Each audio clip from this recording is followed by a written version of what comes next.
Good morning everyone, welcome back to my mom's channel. तो देखते पाচ্ছ আমার মা এখন মন্দিরটাকে পরিষ্কার করছে। রোজ তো মা পারে না, মা প্রচুর কাজ থাকে, কিন্তু আজকে মা দেখলো মা যখন ফাঁকা আছে তো মন্দিরটা পরিষ্কার করে নিল। মন্দিরটাতে তো অনেকদিন থেকে পরিষ্কার করা হয় না বলে মন্দিরটা খুব ধুলো পড়ে গেছে।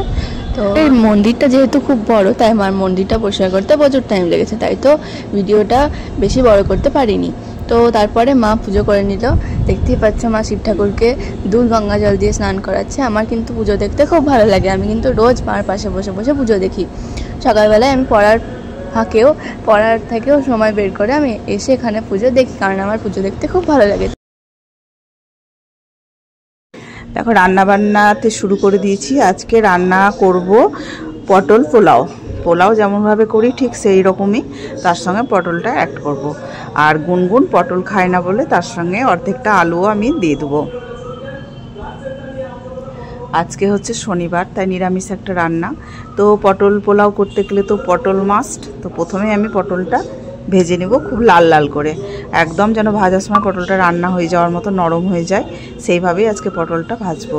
তারপরে পটল ভাজার সঙ্গে সঙ্গে আমি আলুটাও দিয়ে দিলাম, একসঙ্গেই ভেজে নেব, কারণ পটলটা হয়ে গেলে তুলে নেব, তারপরে কিছুক্ষণ আবার আলুটা ভাজবো। এইভাবেই কড়াইতে দুটো জিনিসই একসঙ্গে দিয়ে দিলাম। আলু পটল ভাজার সময়তেই একটু হলুদ আর একটু লবণ দিয়ে দিলাম যাতে ভাজাটা ভালো হয়। তো অনেকেই তোমরা খেয়ে থাকবে এই পটল পোলাও। তো পটল পোলাও খেয়েছি আমি, কোনোদিন আলু দিইনি, আজকে আলুটা দিচ্ছি শুধু গুনগুনের জন্য। আর পোলাও যেভাবে রান্না করি ঠিক সেইভাবেই রান্না করব। আর দেখো পটল ভেজে তুলে নিয়েছি, আর আমি মশলাটা একটু কষিয়ে নিচ্ছি। আদা বাটা, জিরে বাটা, ধনে বাটা, তারপরে শুকনো লঙ্কা বা কাঁচা লঙ্কা বাটা, সমস্ত মশলাগুলো দিয়ে আলুটাকে কষিয়ে রেখে দেবো। তো আলুটাকে আমার কষানো হয়ে গেল।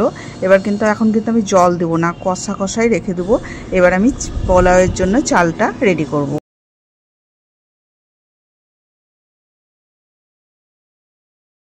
পটল তো আগেই ভেজে তুলে নিয়েছি, এবার আলুটাও কষিয়ে তুলে নিলাম। তো এবার দেখো দিয়ে দিচ্ছি ঘি। এতক্ষণ কিন্তু আমি তেলেই কাজ করলাম, কিন্তু এবার করব ঘি দিয়ে।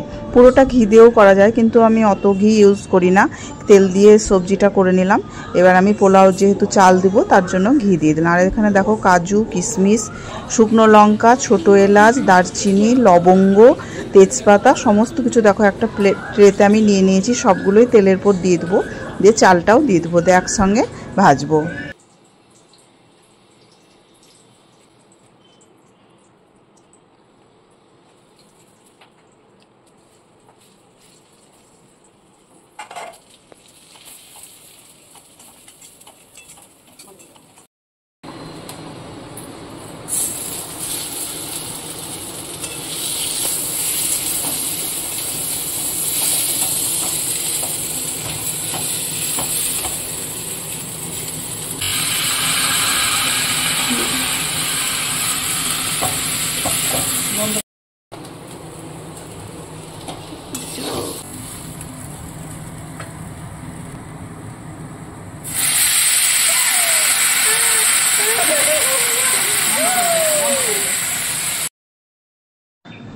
তো সব কিছু দেওয়া হয়ে গেল। এবার আমি ওপর থেকে একটু লবণ আর চিনি দিয়ে দিচ্ছি।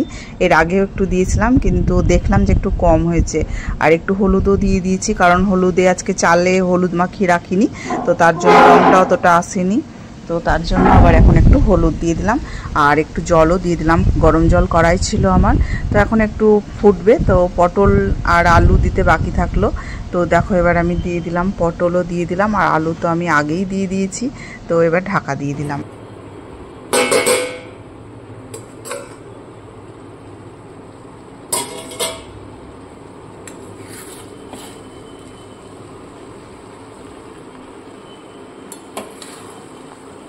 এই যে ঢাকা খুললাম, তার আগেও কিন্তু দুবার আমি ঢাকা খুলে একটু নেড়ে দিয়েছিলাম, কারণ তলায় লেগে যাতে না যায়। তো এবার দেখো একদম আমার পটল পোলাও রেডি। আর পটল পোলাও খেতে খুব সুন্দর হয়েছিল। তোমরাও একবার বাড়িতে ট্রাই করে নিরামিষ দিনে দেখতে পারো, খুবই সুন্দর একটা খাবার, অনেক পুরনো যদিও। তো বেশ ভালোই লাগলো আমাদের আজকে খেতে, আর অনেক দিন পর করলাম।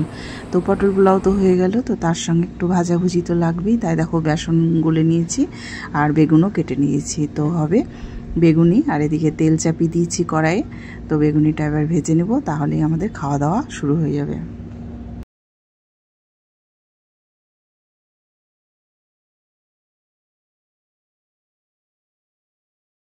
তো বেগুনি ভাজছি, আর বেগুনি একটা এমন খাবার যে সঙ্গে সঙ্গেই ভেজে খেতে হয়। তো তার জন্য আমি গুনগুনের বাপিকে বললাম ভাতটা বাড়তে, আর কি পোলাওটা।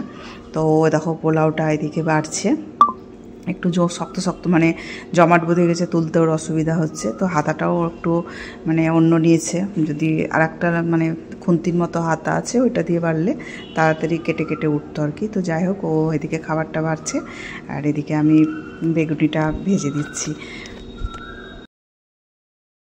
তো দেখতেই পাচ্ছ এটা হচ্ছে আমাদের লাঞ্চ আজকের দুপুরের। আমার তো এটা খেতে দারুণ লেগেছিলো, আর যদিও এটা আমি ফার্স্ট টাইম ট্রাই করলাম তবুও আমার খুব ভালো লেগেছিলো। তো দেখতেই পাচ্ছ মা খেয়ে নিচ্ছে, মা কিন্তু এত তাড়াতাড়ি খাচ্ছে না, ভিডিওটা কিন্তু ফাস্ট করা আছে। তো দেখতেই পাচ্ছ পোলাওয়ের মধ্যে মা পটলটা দেখাচ্ছে। আমাদের সবার খেতে পটল পোলাওটা খুব ভালো লেগেছিলো। আর এই হচ্ছে আমাদের দই। আজকের দইটা না খুব ভালো জমেছিল, তার জন্য মা তোমাদেরকে দেখিয়ে দিল। রোজ দুপুরবেলায় খাওয়ার পরে আমার তো দই না হলে হয়ই না। আমার দই খেতে খুব ভালো লাগে, স্পেশালি বাড়িতে বানানো টক দই। মারও ভালো লাগে, বাপিরও ভালো লাগে। আমাদের সবার দুপুরবেলা দই খেতে খুব ভালো লাগে। তো দেখো খাওয়া দাওয়ার পরে আমি রোজ এভাবে টিভি দেখি, টিভিতে কার্টুন দেখি, আর মা আমাকে এসে দইটা দিয়ে যায়। এভাবেই আমি চেয়ারে বসে বসে কার্টুন দেখতে দেখতে দই খাই, কারণ আমি সারাদিন তো পড়ি, আমার টিভি দেখার টাইম হয় না। আমার টিভি দেখতে কার্টুন দেখতে খুব ভালো লাগে, তাই আমি খাওয়ার পরে একটু সময় দই খেতে খেতে কার্টুন দেখি, তারপরে গিয়ে একটু রেস্ট নিয়ে আবার পড়তে বসি।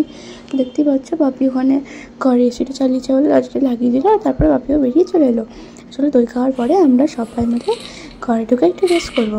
তো দেখতেই পাচ্ছি আমরা ঘরে ঢুকে এসেছি, আর মা দেখো ওখানে মার একটা মেডিসিন আছে, ওটা মা খাচ্ছে। তো দেখো আমি তোমাদেরকে ভিডিওটা দেখাচ্ছি, আমি ভিডিওটা করছি, আর মা আমাকে বলছে তুই কী করছিস? আমি বলছি মা তো আমি তোমার ভিডিও করছি। জানো মায়ের খাওয়ার পরের এই মেডিসিন আর জল মাকে আমি রোজ দিই।